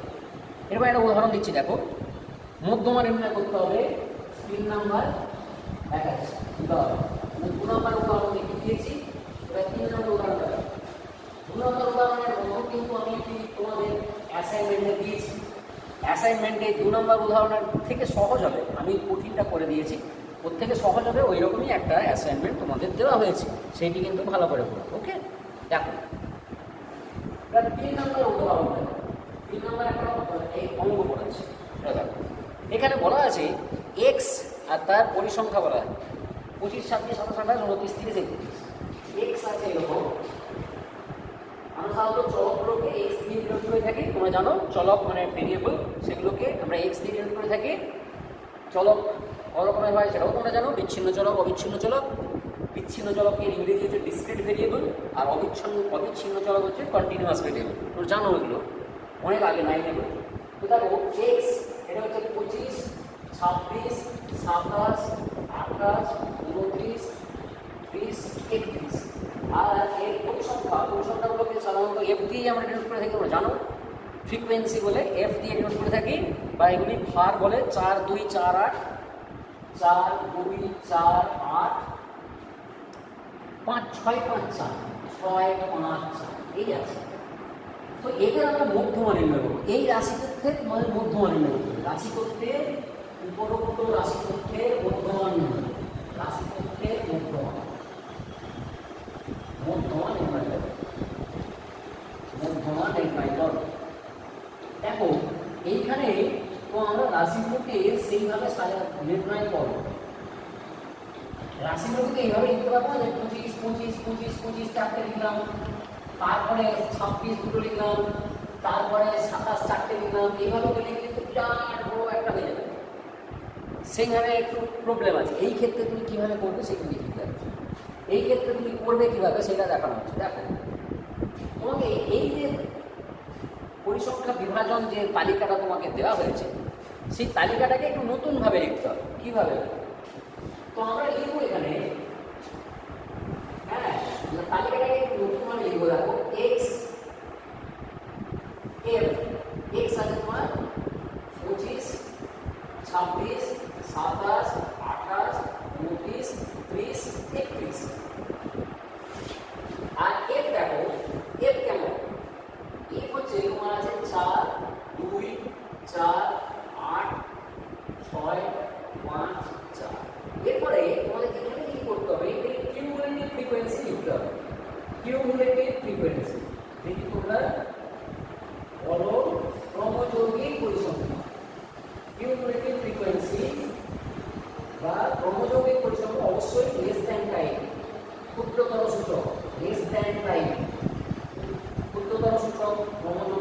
সংখ্যা তোমাদের লিখতে হবে। বুঝতে পারছো কীভাবে লেখা হয় তোমরা জানো। এখানে তো এটা তো 4 থাকবে, এটা মানে 4 + 2 6 হবে, এটা 10 হবে, এটা 18 হবে, এটা 24 হবে, এটা 29 হবে, এটা 33 হবে। 4 দিয়ে 6 = 10 আর 18 = 24 মানে 29 = 33। ঠিক আছে, তাহলে এইটি কিন্তু টোটাল পরিসংখ্যা। টোটাল পরিসংখ্যা দেখো 33। 33 তো অযুগ্ম, তাই না? 33 হচ্ছে অযুগ্ম। তবে অযুগ্ম হলে কোনো তো সুবিধে বিরাট হয়ে গেল। যে আমরা করবো কি, অযুগ্ম হলে আমরা জানি সেটা +1 মানে যত সংখ্যাটা হবে সেটা +1/2তম পর্যবেক্ষণটা হবে। তাহলে এখানে বলতে n = 33 এটি অযুগ্ম সংখ্যা। অযুগ্ম সংখ্যা এটা লিখবে মোট পরিসংখ্যা। মোট পরিসংখ্যা n = 33 অযুগ্ম সংখ্যা। অতএব এই 33 + 1/2তম পর্যবেক্ষণ, এখানে পর্যবেক্ষণ অবজারভেশন বলতে, পর্যবেক্ষণ হবে মধ্যমা, রাশিতত্ত্বের মধ্যমা। রাশিতত্ত্বের মধ্যমা এটি লিখে দিতে হবে। 33 + 1/2তম পর্যবেক্ষণ বা রাশিও বলতে পারবো, কোনো অসুবিধা নেই। এখন দেখো মানে এই 33 + 1/2তম পর্যবেক্ষণ কোথায় পড়ছে? 33 + 1/2 করলে কত হয়? 34/2 মানে 17। দেখো তো 17 সেটা কোথায় পড়বে? দেখো এইটা এই আগে পর্যন্ত কিন্তু 10 ছিল, তারপরে 17টা তাহলে এর মধ্যে পড়বে। 17টা দেখো এইটার মধ্যে পড়ছে 17, তাহলে সেইখানে তোমার 8 আছে। সেখানে তোমার 8 আছে একটাই, তো সুতরাং ওইটাই হবে মধ্যমা, ওইটাই হবে মধ্যমা। ঠিক আছে, 17তম পর্যবেক্ষণ হচ্ছে 8। কেন বললাম 17তম পর্যবেক্ষণ 8? দেখো আমরা একটুখানি বলে দিচ্ছি, তার মানে এইটা তাহলে কত হবে? অতএব মধ্যমার মান হলো হ্যাঁ এখানে লিখবে 17তম পর্যবেক্ষণটি হ্যাঁ এইটাতে পড়ছে 18, এটাতে পড়ছে 1 2 3 4 সরি 8 নয় ভুল বললাম, 1 2 3 1 2 3 4 4 নম্বরে পড়ছে, মানে অ্যাকচুয়ালি এইটার সঙ্গে পড়ছে, এইটার সঙ্গে। ঠিক আছে, 17তম পর্যবেক্ষণ কি দেখো এই 18 যা ক্রমলঘু পরিসংখ্যা সেইখানে পড়ছে। অতএব সেই মানটা হচ্ছে অ্যাকচুয়ালি 28, মানটা হচ্ছে একটা 8টা আছে ওখানে, কিন্তু মান কত? রাশির মানটা তো 28। 17তম পর্যবেক্ষণ হলো 28, অতএব মধ্যমার মান হলো 28। এইটি বলতে এরপর দেখো বুঝিয়ে দিচ্ছি ব্যাপারটা, লিখে বুঝিয়ে দিচ্ছি ব্যাপারটা। একটু হয়তো লিখতে হয়তো দেখা যাবে একটু বড় হয়ে গেল, কিন্তু দেখে লিখে দেখতে পারবে। 25 দেখো 4টে আসবে, 25 25 25 25, তারপরে 26 দুটো, 26 দুটো, তারপরে 27 4টে, 27 হচ্ছে 4টে, তারপরে দেখো 28 হচ্ছে 8টা, 1 2 3 4 5 6 7 8, তারপরে আবার আছে আরো 29, তারপরে 29 দিয়ে শুরু, 29 আছে 6টা এর উপরে শুরু, হ্যাঁ এর উপরে আবার হবে। তো আমরা এখানে বলেছি 17তম, 17তম বলে যাও, 3 4 2 6 4 10 3 13 4 17, মানে এইটা কি 17তম পর্যবেক্ষণ। তাহলে 17তম পর্যবেক্ষণ কত হয়েছে? 88 হয়েছে। সেই 17তম পর্যবেক্ষণটা পড়ছে কোথায় না এইটাতে কিন্তু পড়ছে না, কারণ এখানে 10টা, এই পর্যন্ত 10টা রাশি আছে, তাহলে ওখানে পড়ছে না। আর দেখো এই পর্যন্ত আছে 18টা রাশি, তাহলে তার মধ্যে 17তমটা পড়ছে, সেটা হচ্ছে 28। তার মানে এর মধ্যমার মান হয়ে যাবে 28। ঠিক আছে, কিন্তু এইভাবে লিখে করতে হবে না, লেখার নিয়ম হচ্ছে। ঠিক আছে, এখানে লেখার নিয়ম হচ্ছে এই। এখন দেখো যদি আমি এখানে একটুখানি অঙ্কটাকে একটুখানি পাল্টে, তাহলে দেখো কি হবে। আমি যদি মনে করো এইটাকে 5 করে দিই, ধরো এইটাকে আমি 5 করে দিই, তাহলে কি হবে? তারপরে দেখো এইটাকে আমি উল্লেখ করেছি 27, এইটাকে ধরো 5 করে দিয়েছি, তাহলে কি হবে? দেখো এইখানে তোমার হয়ে যাবে তোমার 6 আর 5 11 হয়ে যাবে, এইগুলো সব পাল্টে যাবে, এইগুলো সব পাল্টে যাবে, এটা 28 থাকছে, হ্যাঁ এটা 11 পরে এটা 19 হবে, এটা 25 হবে, এটা 30 হবে, এটা 34 হবে, এই যে দেখো n হয়ে গেছে। তাহলে এখানে দেখো মোট পর্যবেক্ষণ, মোট তোমার পরিসংখ্যা তো 34 হয়ে যাচ্ছে। মোট পরিসংখ্যা হয়ে যাচ্ছে 34, যেটা কি যুগ্ম সংখ্যা, যেটা কি যুগ্ম সংখ্যা। তাহলে এখানে কি হবে, দুটো পর্যবেক্ষণ করতে হবে। একটা হচ্ছে তাহলে মধ্যমা কি হবে, মধ্যমা হবে কি 34/2তম প্লাস পর্যবেক্ষণ প্লাস 34/2 প্লাস 1তম পর্যবেক্ষণ বাই 2। এবার দেখো 34/2 তম মানে 17তম পর্যবেক্ষণ তো এতেই পড়ছে। আবার দেখো 18তমটা এতেই পড়বে, 17 18 দুটোই কিন্তু এইটাতেই পড়ে যাচ্ছে, দুটোই কিন্তু দেখো এইটাতেই পড়ে গেছে। 17তমটাও এখানে পড়েছে, 18তমটাও এখানে পড়েছে। তাহলে দুটো মানই হচ্ছে 28, 17তমটাও 28, 18তমটাও 28, আবার 19তমটাও 28। 17 18 19 সবগুলোই 28। তাহলে 17তমটাও 28, 19তমটাও 28, 18তমটাও 28, মানে 28 প্লাস 28 বাই 2 হবে, তাহলে দেখো 28 হবে। ঠিক আছে, এখানেও কিন্তু একটুখানি অঙ্কটা বদলে দিতেও কিন্তু উত্তরটা যাবে সেইটাই চলেছে। উত্তরটা পাল্টে যেতে পারতো যদি এখানে আমি আরেকটু বেশি করে দিই, তাহলে কিন্তু পাল্টে যেতে পারতো। এইখানে আরেকটু বেশি করে দিলে ওটা পাল্টে যাবে। ঠিক আছে, সেটা তো পরের ব্যাপার, দুটো পর্যবেক্ষণ হতে পারে, সেরকম অঙ্ক তোমরা পাবে পরে। এরপরে দেখো আর একটা ওই রকম দেওয়া হয়েছে, এটারও মধ্যমা নির্ণয় করতে বলা হয়েছে। এটা সম্ভবত ওই রকম পাবে যে দুটো হবে সেরকম পাবে। দেখো এইটা তোমার মধ্যমা নির্ণয় করতে বলা হয়েছে। এখানেও দেখো বলা হয়েছে 1 2 3 4 5 6, এটা 4 নম্বর। 1 2 3 4 5 6 পরিসংখ্যাগুলো আছে 7 12 17 19, 7 12 17 19 21 24।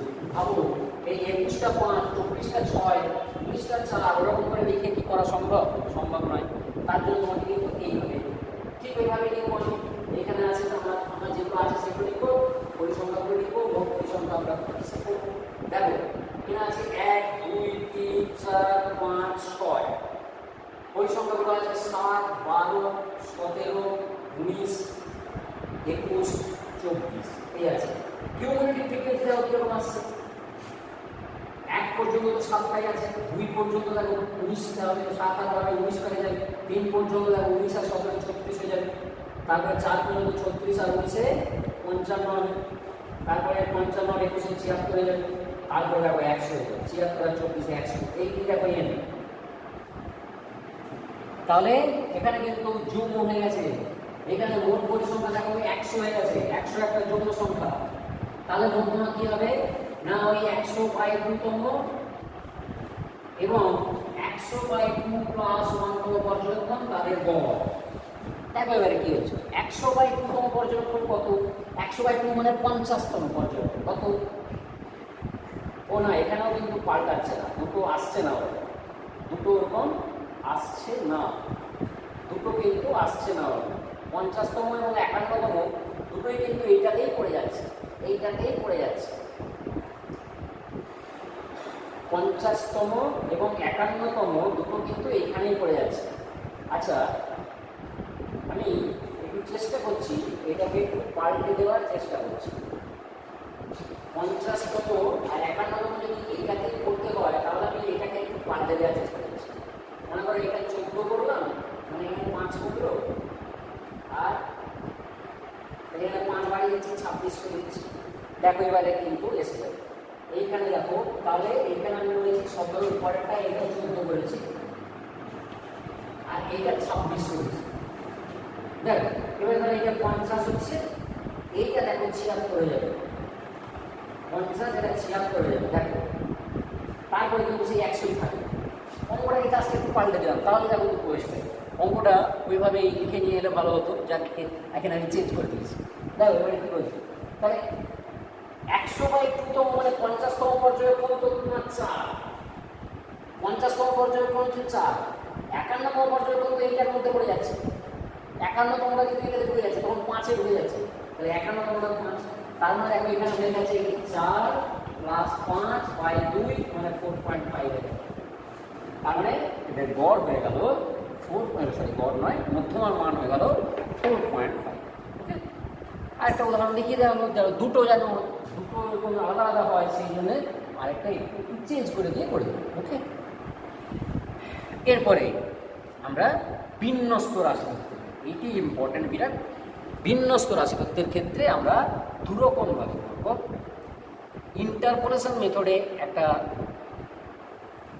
মধ্যমার মান নির্ণয়ের সূত্র আছে, যদিও ইন্টারপোলেশন কি তোমাদের জানার দরকার নেই। ইন্টারপোলেশনের বাংলা হচ্ছে অন্তঃপ্রক্ষেপণ পদ্ধতি। অন্তঃপ্রক্ষেপণ পদ্ধতি তোমাদের ওইটা জানার দরকার নেই, ওইটা আবার অ্যাকচুয়ালি সিম্পল ইন্টারপোলেশন। তোমরা ইন্টারপোলেশন পরে পড়ো, অনেক হায়ার লেভেলে, এখনই তোমাদের জানার দরকার ইন্টারপোলেশন। তো শুধু জেনে রাখো ওই পদ্ধতির সাহায্যে মধ্যমান নির্ণয়ের একটি সূত্র আছে, সেই ওই ইন্টারপোলেশন মেথডে যে সূত্র আছে মধ্যমান নির্ণয়ের, সেই সূত্র থেকে আমরা মধ্যমান নির্ণয় করতে পারি। আরেকটা আমরা করতে পারি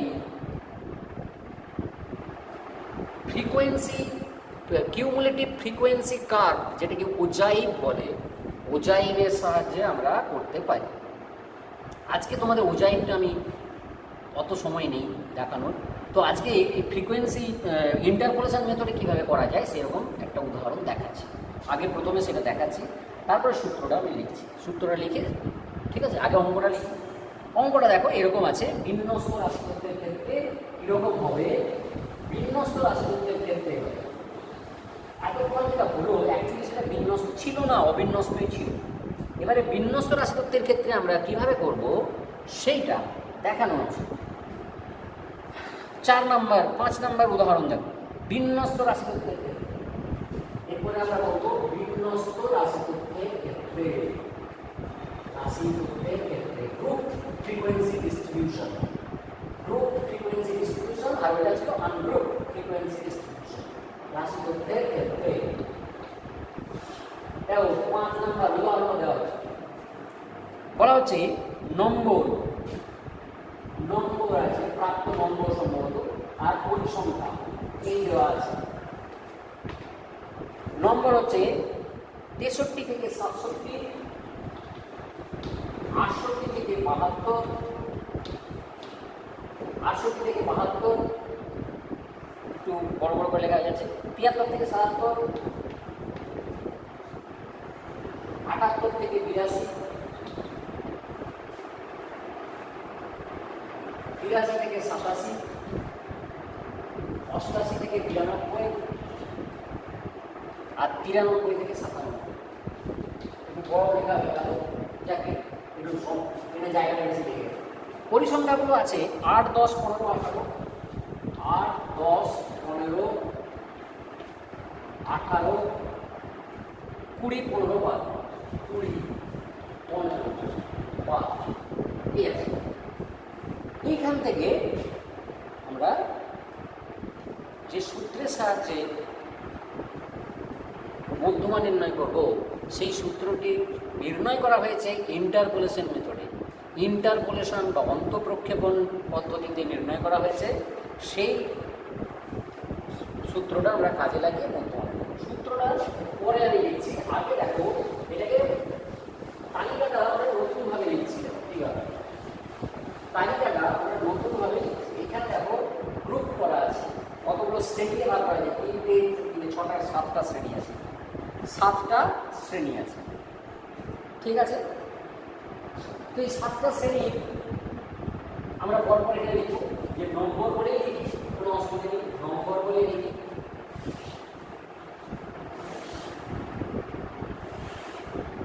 63 থেকে 72, 63 থেকে 67, এই অ্যাকচুয়ালি সীমা পরে আমি সীমানা করে দিচ্ছি, এখন এগুলো শ্রেণীর সীমাতে দেওয়া আছে। 68 থেকে 72, 73 থেকে 77, 78 থেকে 82, 83 থেকে 87, 88 থেকে 92, আর 93 থেকে 57, এই আছে। এখন এরকম আগে কিন্তু হবে না, এটা হচ্ছে ইনক্লুসিভ মেথডে আছে, এক্সক্লুসিভ করতে হবে, না হলে সূত্রটা তুমি বসাতে পারবে না। তাহলে সূত্রটা বসাতে গেলে তোমাদের শ্রেণীর সীমানা করে নিতে হবে, ক্লাস বাউন্ডারি করে নিতে হবে। তো আমরা যদি শ্রেণীর সীমানা করে নিই, নম্বরের সীমানা, শ্রেণী সীমানা যদি করে নিই বা ক্লাস বাউন্ডারি করে নিই, তাহলে আপনার এরকম আসবে। এটা তোমরা জানো নিশ্চয়ই 0.5 থেকে বিয়োগ করতে হবে, 0.5 যোগ করতে হবে, সেভাবে করতে হবে। আমরা এটি 62.5 প্লাস 67.5 হবে, 67.5 প্লাস 72.5 হবে, 72.5 টু 77.5 হবে, তারপরে 77.5 টু 82.5 হবে, 82.5 টু 87.5 হবে, 87.5 টু 92.5 হবে, আর 92.5 টু 97.5। এই হবে আমার শ্রেণী সীমানা। এটা কিন্তু করে নিতে হবে। শুধু শ্রেণী সীমানা করলে কিন্তু হবে না। হ্যাঁ, শুধু শ্রেণী সীমানা করলে এখানে এসে যাবে ব্যাপারটা কিন্তু এখানেই এসে যাবে। তো এখন এখানে কিন্তু যখন গড় নির্ণয় করেছিলাম, যৌগিক গড় নির্ণয় করেছিলাম, তখন কিন্তু এই শ্রেণীর মধ্যমানগুলো লেগেছে। এইখানে কিন্তু লাগবে না, এইখানে কিন্তু আমাদের শ্রেণীর মধ্যমান লাগবে না। ঠিক আছে? তবুও কীভাবে নির্ণয় করা যায়? এখানে আমরা পরিসংখ্যা করি। পরিসংখ্যা দেখো লেখা আছে, পরিসংখ্যা দেওয়াই আছে 8, 10, 15, 18, 20, 15, 12 এই দেওয়া আছে। এইখানে আমরা করবো কি, ক্ষুদ্রতম ক্রমযৌগিক পরিসংখ্যা বের করবো। এটি হচ্ছে এফ, হচ্ছে ক্ষুদ্রতম ক্রমযৌগিক পরিসংখ্যা। আমরা বের করবো ক্রমযৌগিক পরিসংখ্যা, এটা আমি লিখছিলাম আগে, ওইটাই ওই রকম ক্রমযৌগিক পরিসংখ্যা। Cumulative frequency of less than time, এটা আমাদের বের করতে হবে আগে। এটা বের করতে, তার মানে অ্যাকচুয়ালি দেখো 67.5 62.5 থেকে 67.5 কম পর্যন্ত, 67.5 হলে হবে না, 67.5 কম পর্যন্ত 8 জন আছে। তারপরে 72.5 কম পর্যন্ত আছে 18 জন, এটা 33 জন, 51 জন, 71 জন, 86 জন, 98 জন। মোট পরিসংখ্যা দেখো 98 হয়ে গেছে। এটি হচ্ছে অ্যাকচুয়ালি এম, বড় হাতের এম দিচ্ছে, এটি হচ্ছে বড় হাতের এম দিচ্ছে। এখন এইখানে প্রথম তোমার যেটা কাজ, সেটি হচ্ছে মিডিয়াম ক্লাস বা মধ্যমা শ্রেণী নির্ণয় করা। সেটি নির্ণয়ের পদ্ধতি আছে, নিয়ম আছে। সেই নিয়মটা কি? তুমি দেখো এখানে মোট পরিসংখ্যা পেয়েছো 98, আরেকবার দেখে নিন, 18, 15, 33, 51, 71, 86, 98, ঠিকই আছে। 98 হচ্ছে মোট পরিসংখ্যা। 98 যুগ্ম সংখ্যা। তাহলে যুগ্ম সংখ্যা যখনই যুগ্ম সংখ্যা হয়ে যাবে, যুগ্ম সংখ্যা নাও হতে পারে, কোনো অসুবিধা নেই। এন আমরা করবো কি, n/2, অর্থাৎ কোন শ্রেণীর ক্রমযৌগিক পরিসংখ্যা, এই শ্রেণীর ক্রমযৌগিক পরিসংখ্যা 8, এই তারপরের শ্রেণী দ্বিতীয় শ্রেণীর ক্রমযৌগিক পরিসংখ্যা 18, তৃতীয় শ্রেণীর 33 ইত্যাদি আছে। কোন শ্রেণীর ক্রমযৌগিক পরিসংখ্যা এই n/2 অথবা তার ঠিক বেশি, n/2 এর সঙ্গে ইকুয়াল হবে, অথবা হবে কি না just greater than n/2, just greater than, মানে ঠিক বেশি, সেইটা আমরা দেবো। n/2 করলে কত হয়? 49। দেখো 49 কোথায় পড়ছে? এইটা কিন্তু 33, অনেক কম। 49 এর জাস্ট বেশি হচ্ছে 51, জাস্ট বেশি 71 বা 86 বা 98 বলবো না, জাস্ট বেশি হচ্ছে মানে জাস্ট গ্রেটার দ্যান 49 বা n/2। হ্যাঁ, cumulative frequency just greater than n/2 or equal to n/2। কোন শ্রেণীর? সেইটি হচ্ছে মধ্যমা শ্রেণী। মধ্যমা শ্রেণী আগে তোমাকে নির্ণয় করতে হবে। দেখো মধ্যমা শ্রেণী আমরা পেয়ে গেছি।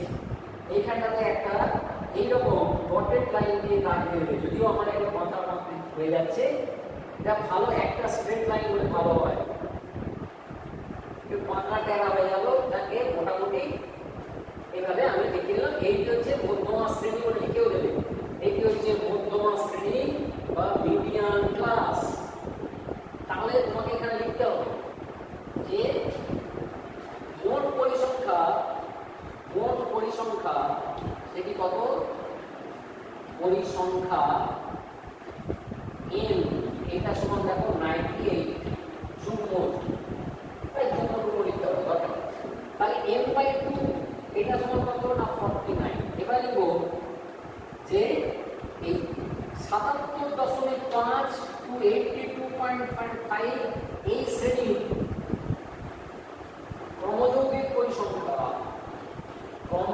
ক্রমযৌগিক পরিসংখ্যা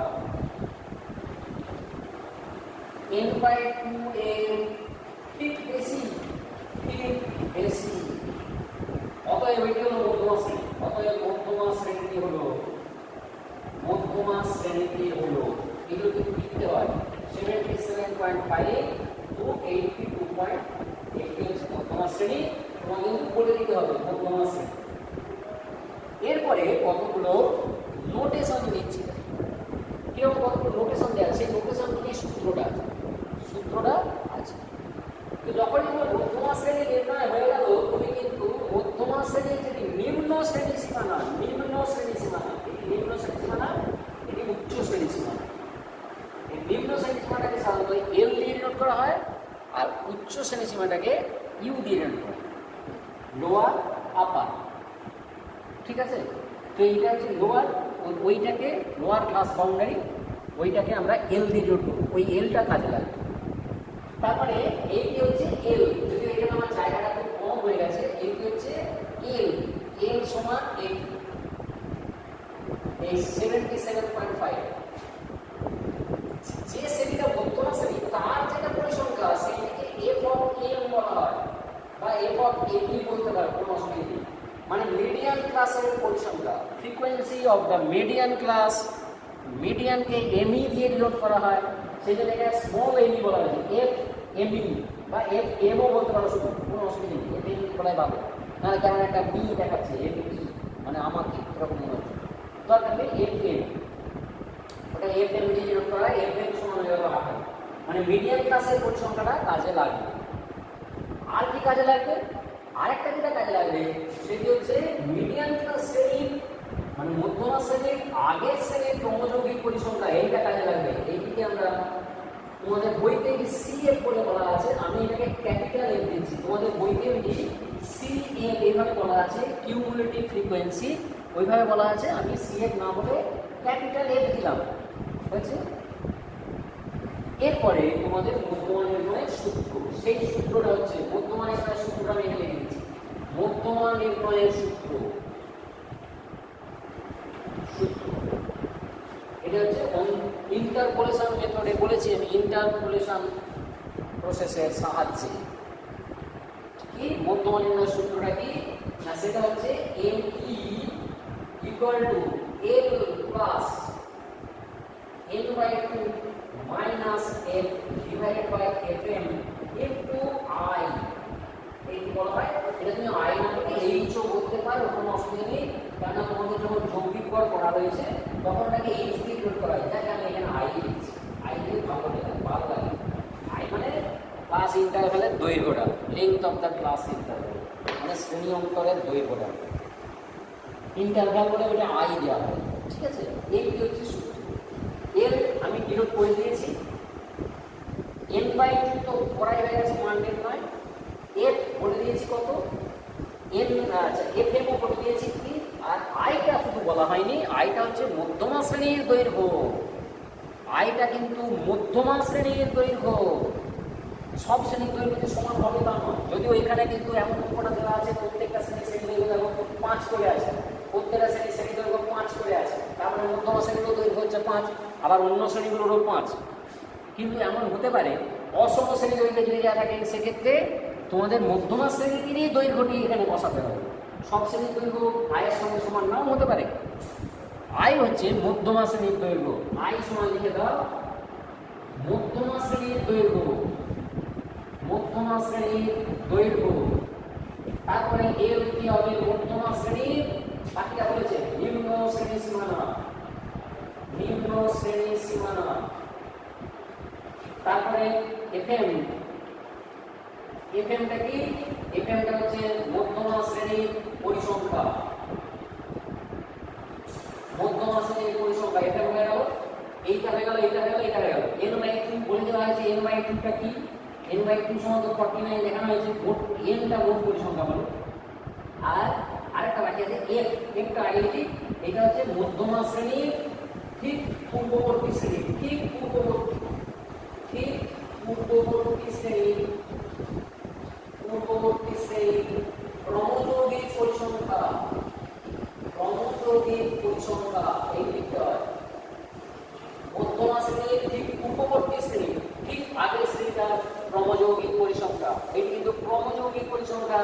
আর এইটা কিন্তু ক্রমযৌগিক পরিসংখ্যা নয়, এটা কিউমুলেটিভ ফ্রিকোয়েন্সি নয়, ওই শ্রেণীর যা পরিসংখ্যা সেটা। আর এটা হচ্ছে তার আগের শ্রেণীর ক্রমযৌগিক পরিসংখ্যা।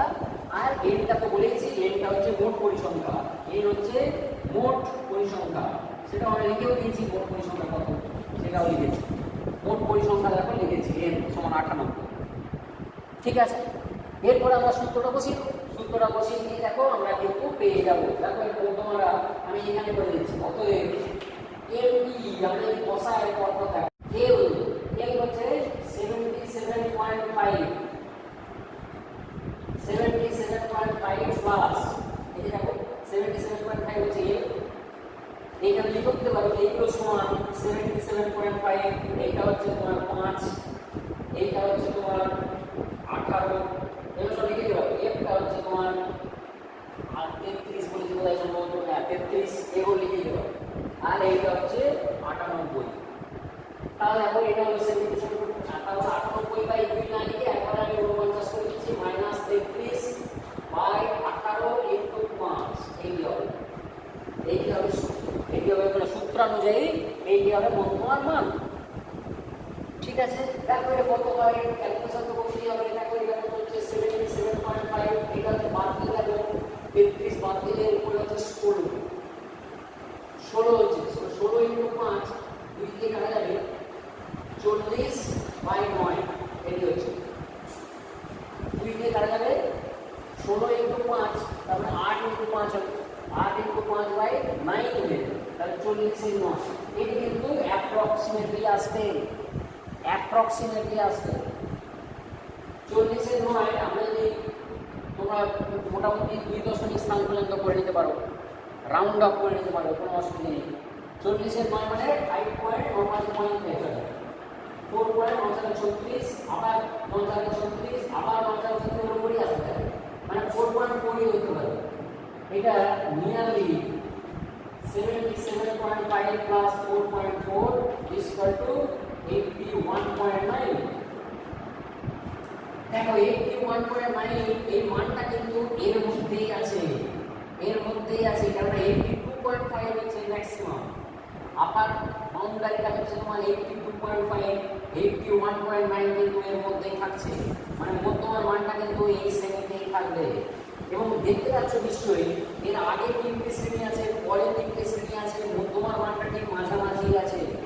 এই জন্য এটিও একটি কেন্দ্রীয় প্রবণতার মাপক বা মধ্যগামিতার মাপক, মেজার অফ সেন্ট্রাল টেন্ডেন্সি। ঠিক আছে, এটি হচ্ছে অন্তঃপ্রক্ষেপণ পদ্ধতির সাহায্যে এই সূত্র মনে রাখবে খুব ভালো করে, এই সূত্রটি মনে রাখবে খুব ভালো করে, অন্তঃপ্রক্ষেপণ পদ্ধতির সাহায্যে। শর্ট কোশ্চেনে পড়তেও পারে কোন পদ্ধতি দিয়ে নির্ণয় করা হবে, উত্তর হবে অন্তঃপ্রক্ষেপণ পদ্ধতির সাহায্যে বা ইন্টারপোলেশন মেথড। ঠিক আছে, তো সেই সূত্রটি তোমাদের ভালো করে মনে রাখতে হবে।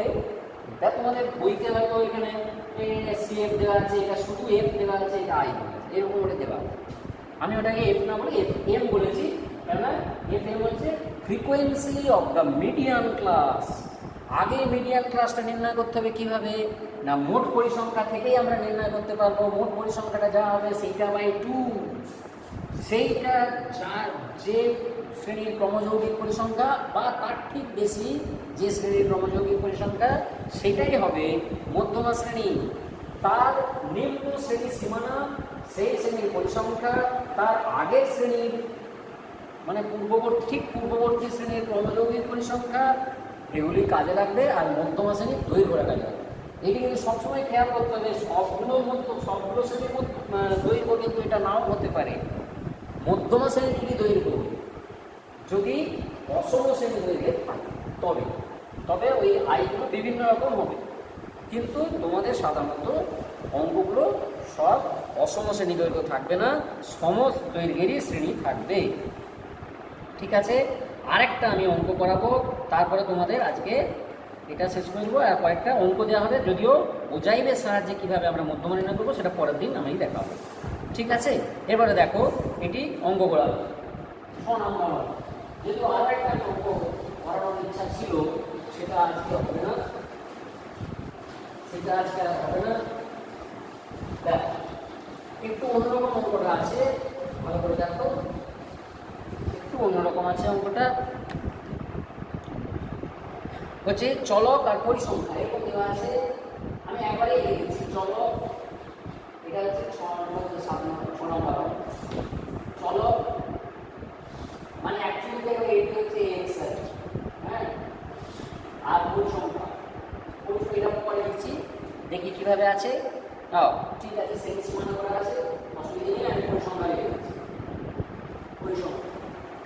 তারপরে ওই ক্ষুদ্রতর সূচক ক্রমযৌগিক পরিসংখ্যা, ক্ষুদ্রতর সূচক ক্রমযৌগিক পরিসংখ্যা করতেই হবে। ক্ষুদ্রতর সূচক ক্রমযৌগিক পরিসংখ্যা নির্ণয় করতে হবে,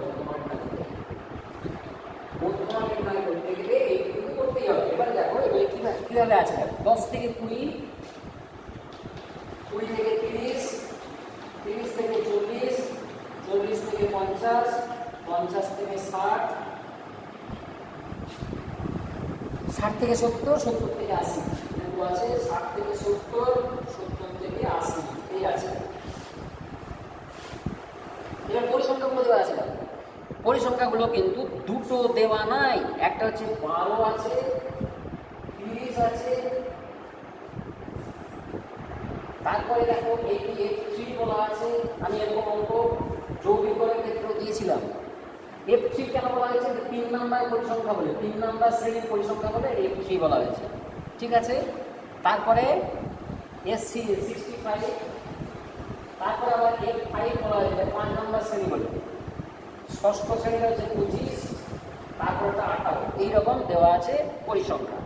এখানে কিন্তু মোট পরিসংখ্যা তোমাদের বলে দেওয়া আছে 230, মোট পরিসংখ্যাটা 230, মোট পরিসংখ্যা এখানে বলে দেওয়া আছে, মোট পরিসংখ্যা এটিকে আমরা n ধরে থাকি, এটা হচ্ছে 230, এবং মধ্যমার মানটাও বলা আছে, মধ্যমার মান হচ্ছে 46, আর হচ্ছে ME এটা হচ্ছে 46, মধ্যমার মান 46 এই বলা আছে। তাহলে এই দুটো পরিসংখ্যা কি হবে, পরিসংখ্যাগুলোর মান কি হবে এটি নির্ণয় করতে হবে। একটু অন্য ধরনের দেখো, তাহলে এটা আমাদের তো সেট সীমানা করাই আছে, সুতরাং তাহলে যে 230 আছে, আমি এখানে ক্রমযৌগিক পরিসংখ্যা করে এটা 12 হবে, এটা 42 হবে, কিন্তু তারপরটা দেখো 42 প্লাস F3 হয়ে যাবে, তারপরটা হবে 160 প্লাস F3 হবে, তারপরটা হবে 160 প্লাস F3 প্লাস F5 হবে, তারপরটা 25 হয়ে যাবে 132 প্লাস F3 প্লাস F5 হবে, আর তারপরটা হবে 150 প্লাস F3 প্লাস F5। এইটি দেখো এইটি সমান কিন্তু 230 বলা আছে, এইটি সমান ওইটাই কিন্তু 230 বলা আছে, ওইটাই সমান হচ্ছে n। তাহলে 230 এর অর্ধেক কত, 115, 115 কার মধ্যে পড়বে, 115 কার মধ্যে পড়বে, 115 কার মধ্যে পড়বে সেইটা কিন্তু দেখো আমরা এই দুটোর মধ্যে যে কোনো একটা চয়েস করতে পারি, কিন্তু দেখা যাচ্ছে এর পরিসংখ্যাটা বেশি, অনেকটাই বেশি আছে, তার জন্য এইটাকে আমরা ধরে নেব যে এইটার মধ্যেই পড়ছে, এইটার মধ্যেই পড়ছে আমরা ধরে নেব। F3 প্লাস F5 সমান হয়ে যাবে 80, F3 প্লাস F5 সমান হয়ে যাবে 80, দুটো মিলে 80, দুটো মিলে 80, তো এমন তো নয় এইটা এটা 0 হয়ে যাবে, এমন তো নয়, তাহলে এইটার মধ্যে তো 79 হবে, যদি 79 হয় তাহলে 115 বেরিয়ে যাচ্ছে এখানে, ঠিক আছে। কিন্তু আমরা ধরে নেবো মাঝামাঝি এইটাকে মিডিয়াম ক্লাস ধরে নেবো, এখানে একটুখানি ঝামেলা আছে ব্যাপারটা, কিন্তু আমি এইটাকেও ধরতে পারি, আমার এইটাকেও ধরতে পারি। তো আমরা সাধারণত চেষ্টা করবো মাঝামাঝি জায়গায়, তো মাঝামাঝি কিন্তু শ্রেণী এইটাই হচ্ছে, মাঝামাঝি শ্রেণী কিন্তু দেখো এখানে 3টে শ্রেণী, এর পাশে 3টে শ্রেণী, মাঝামাঝি শ্রেণী কিন্তু এইটাই হচ্ছে, তো ওইটাতেই আমরা ধরে নেবো, ওইটাই মিডিয়াম ক্লাস আমরা ধরে নেব। তাহলে এখানে তুমি নিজেও দিতে পারবো যে আচ্ছা সেটাও একটু মিস করে গেছি, ধরে নেওয়ার দরকার নেই, ধরে নেওয়ার দরকার নেই। দেখো মধ্যমার মানটা তো বলাই আছে, মধ্যমার মান তো 46 বলা আছে, তাহলে মধ্যমার মান 46 বলা আছে, সেটা কার মধ্যে পড়ছে, 40 থেকে 50 এর মধ্যেই পড়ছে, সে তো 30 থেকে 40 এর মধ্যে পড়ছে না, সুতরাং ওইটাই হবে মধ্যমা শ্রেণী। এখানে লিখবে মধ্যমা শ্রেণী, মধ্যমা শ্রেণী, মধ্যমা শ্রেণী, শ্রেণী হলো এই 40 to 40, 40 to 50, কারণ লিখে দিতে, কারণ কেন বলতো 46 এটা হচ্ছে এটা দ্যান 40 আর লেস দ্যান 50, তার জন্য লিখে কারণ আমি লিখে দিই যে 46 তো 40 থেকে 50 এর মধ্যেই আছে, সুতরাং মধ্যমা শ্রেণী কি হবে, মধ্যমা শ্রেণী তাহলে তুমি এল পেয়ে গেলে, এখানে এল পেয়ে গেলে, তার আগের শ্রেণী ক্রমযোগী পরিসংখ্যা ক্যাপিটাল এল পেয়ে গেলে, প্লাস সঠিক পেয়ে গেছো এল বাই 2, তো এমনিতেই মানে 115, এল বাই 2 সেটা কত হবে না, এটা হবে 230 বাই 2 মানে হচ্ছে 115। তাহলে তুমি দুটো ইকুয়েশন করো। প্রথম শর্তে দেখো, প্রথম শর্তে তুমি পাবে যে 150 প্লাস f3 প্লাস f5 এটা সমান 230, তার মানে তুমি পাচ্ছ যে f3 প্লাস f5 এটা সমান 80, এটি এক নাম্বার ইকুয়েশন। দ্বিতীয় শর্তে দেখো তোমার মধ্যমান মান বলা আছে, দ্বিতীয় শর্তে মধ্যমান মান দেখো 46 বলা আছে, 46 সমান l, l কত না, l হচ্ছে 40, আমি শর্টে করে দিচ্ছি, l প্লাস n বাই 2 মানে 115 মাইনাস f অর্থাৎ 42 plus f3 divided by fm, fm টা দেখো 65 কিন্তু মধ্যমা শ্রেণীর দৈর্ঘ্য কত, সব শ্রেণীর দৈর্ঘ্য সমান, মধ্যমা শ্রেণীর দৈর্ঘ্য 10, এখানে অ্যাকচুয়ালি i সমান মধ্যমা শ্রেণীর দৈর্ঘ্য সেটা হচ্ছে 10। এই দেখো এইটা হচ্ছে দ্বিতীয় ইকুয়েশন, এখান থেকে আরেকটা তুমি ইকুয়েশন পেয়ে যাবে, ব্যাস এই দুটো ইকুয়েশন সলভ করলেই তোমার কিন্তু কাজ হয়ে যাবে, তোমার কিন্তু কাজ হয়ে যাবে। দেখো ঠিক আছে, এইখানে সলভ করে দাও, এখানটা কিন্তু পাচ্ছ 6 পাবে, এটা 6, হ্যাঁ, আর এটা তুমি একটু কাটাকাটি করে দাও, 5 13 5 2, তাহলে 6 6 তার 78 হয়ে যাবে, 78 সমান হবে দেখো 230 মাইনাস 84 মাইনাস f3, তার মানে f3 সমান হবে, f3 সমান চলে আসবে দেখো,